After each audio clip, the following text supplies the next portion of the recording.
Bonjour et bienvenue sur Black Cat. Je vous propose aujourd'hui de découvrir la chiromancie. Cette discipline ancestrale est pratiquée par les cultures du monde entier. Et je vous propose aujourd'hui d'en découvrir les secrets. Pour commencer cette initiation à la chiromancie, je vous propose quelques bases pour apprendre à lire dans les lignes de la main. Et aujourd'hui, nous voyons la ligne de tête. La ligne de tête nous parle de la manière dont nous réfléchissons, dont nous pensons, mais aussi de quelle manière nous recevons et percevons l'information. C'est un point central de notre personnalité. Elle nous indique également quel type d'intelligence nous gouverne. Plutôt logique, plutôt rationnelle ou plutôt intuitive. Voyons d'abord comment commence cette ligne de tête. Pour la trouver, c'est facile, c'est la ligne du milieu. Si votre ligne de tête est reliée à la ligne de vie, c'est-à-dire la ligne qui descend vers la paume, c'est alors le signe que vous avancez avec prudence et que vos valeurs sont souvent conservatrices. Et il n'est pas rare que vous ayez besoin de conseils ou de guidance lors de la prise de grandes décisions. Si votre ligne de tête commence en affichant un grand écart avec votre ligne de vie, cela révèle un caractère téméraire et souvent extrêmement ambitieux.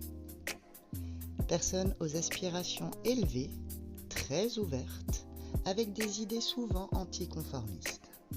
Avec cet écart, cela peut indiquer que vous vous détournez assez tôt des valeurs familiales imposées dans l'enfance.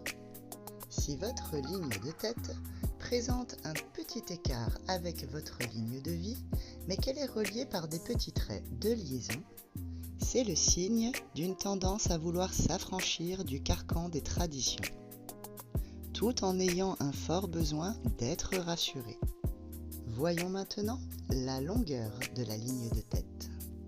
Si votre ligne de tête est courte, c'est-à-dire qu'elle peine à dépasser la moitié de votre main, ou qu'elle touche à peine la moitié, c'est le signe d'un désir de vie à plein régime.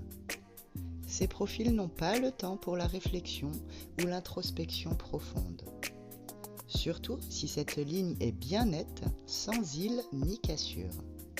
Si votre ligne de tête est longue, c'est-à-dire qu'elle arrive presque jusqu'à la fin de la main, alors c'est le signe d'un intérêt pour la spéculation et l'investigation. On aime sonder le passé et le futur. L'esprit est moins concerné par l'action, car trop d'analyse entrave la prise de décision. Et si votre ligne de tête se termine sous l'annulaire, qu'on nomme en chiromancie le doigt pan, alors c'est la marque d'une pensée extrêmement agile. On est à la fois réfléchi et visionnaire. Voyons maintenant la qualité de cette ligne de tête. Si votre ligne de tête présente des brisures, des cassures ou des petites chaînes d'îles, cela signale des périodes difficiles durant lesquelles on aura eu du mal à penser ou à fonctionner normalement. Généralement, il y a plus de marques sur la main passive, c'est-à-dire la main où l'on n'écrit pas, les problèmes personnels ayant plus de retentissement dans le monde intérieur.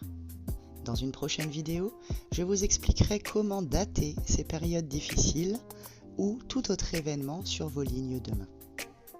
Si votre ligne de tête est bien droite, elle est alors révélatrice d'une pensée bien logique, fortement axée sur les faits.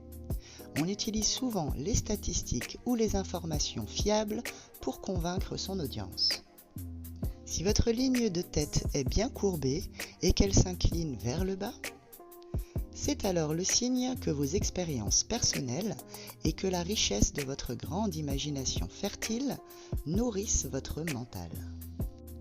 Voyons à présent la terminaison de votre ligne de tête. Si votre ligne de tête se termine par une fourche, donc avec au moins 2 ou 3 lignes qui se distinguent, Elle révèle alors un vaste horizon mental, de la profondeur de vue, de l'intelligence et de l'imagination.